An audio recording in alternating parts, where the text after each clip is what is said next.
नई रणनीति के साथ पुरानी सोशल इंजीनियरिंग की राह पर बहुजन समाज पार्टी समीकरण भाप कर उतारे दमदार प्रत्याशी। एनडीए और इंडिया दोनों को हो सकता है भारी नुकसान। आखिर क्या है बसपा की असल मंशा? इस बार के लोकसभा चुनाव में बहुजन समाज पार्टी अपनी रणनीति को नई धार देती नजर आ रही है। हालांकि सियासी गुड़ागड़ित को बसपा बहुत पहले ही प्रयोग में ला चुकी है, जिसका पार्टी को लाभ भी मिला था। दरअसल उत्तर प्रदेश में लोकसभा चुनाव को लेकर बहुजन समाज पार्टी अपने पुराने फॉर्मूले पर लौटने का संकेत दे रही है। बसपा प्रत्याशियों की लिस्ट आने से पहले यह चर्चा थी कि इस बार वह फिर दलित मुस्लिम समीकरण को साधेगी। अब जब प्रत्याशियों का अधिकृत ऐलान हुआ तो तस्वीर कुछ और ही नजर आ रही है। अब तक बसपा की 3 लिस्ट आ चुकी हैं और 36 प्रत्याशियों का ऐलान किया गया है। इनमें सबसे ज्यादा सवर्ण प्रत्याशी हैं। दलित और मुस्लिम को भी तवज्जो दी गई है। ऐसे में एक बार फिर चर्चा शुरू हो गई है कि क्या बसपा अपने पुराने सोशल इंजीनियरिंग के फॉर्मूले का टेस्ट करने जा रही है। अब ऐसे में सवाल उठते हैं कि इसका चुनाव पर क्या असर होगा और अकेले दम पर चुनाव मैदान में उतरी बसपा का यह सवर्ण कार्ड कितना कारगर साबित होगा। बसपा प्रमुख की लोकसभा चुनाव 2024 को लेकर बनाई गई रणनीति पर हर कोई चर्चा कर रहा है। समीकरण भाप कर उतारे प्रत्याशी। बहुजन समाज पार्टी साल 2007 में पूर्ण बहुमत से प्रदेश की सत्ता में आई थी। उस समय पार्टी के सोशल इंजीनियरिंग की काफी चर्चा हुई थी।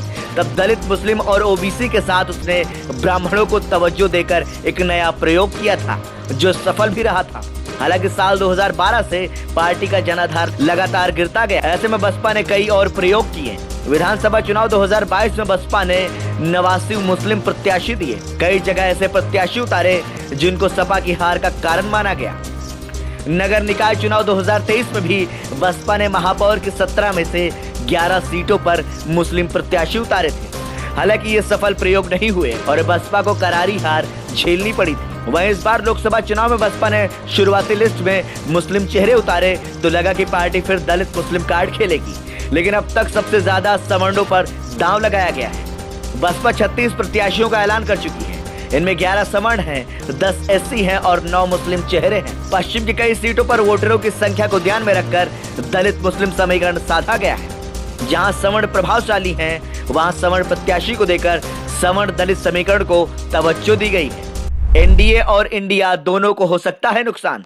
जानकारों का कहना है कि दलित तो बसपा का कैडर वोटर है। ऐसे में अन्य वर्ग के प्रत्याशियों के जरिए उसकी कोशिश है कि मुस्लिम और दलित उसके साथ जुड़ जाएं, तो फायदा हो सकता है। बता दें कि पार्टी ने 5 ओबीसी को भी टिकट दिया है। पार्टी ने 2007 में भी यही प्रयोग किया था। ऐसे में इसका नुकसान एनडीए और इंडिया गठबंधन दोनों को ही होता नजर आ रहा है।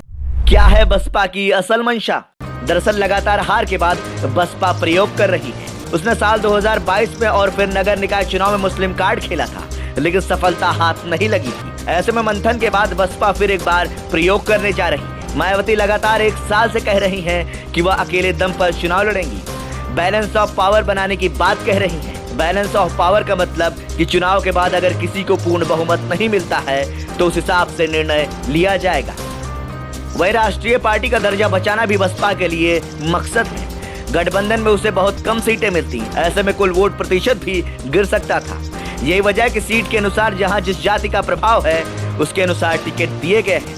खैर, अब इस रणनीति के तहत बसपा को क्या फायदा होगा, ये तो आगे आने वाला वक्त ही तय करेगा। ब्यूरो रिपोर्ट, संदेश वाहक।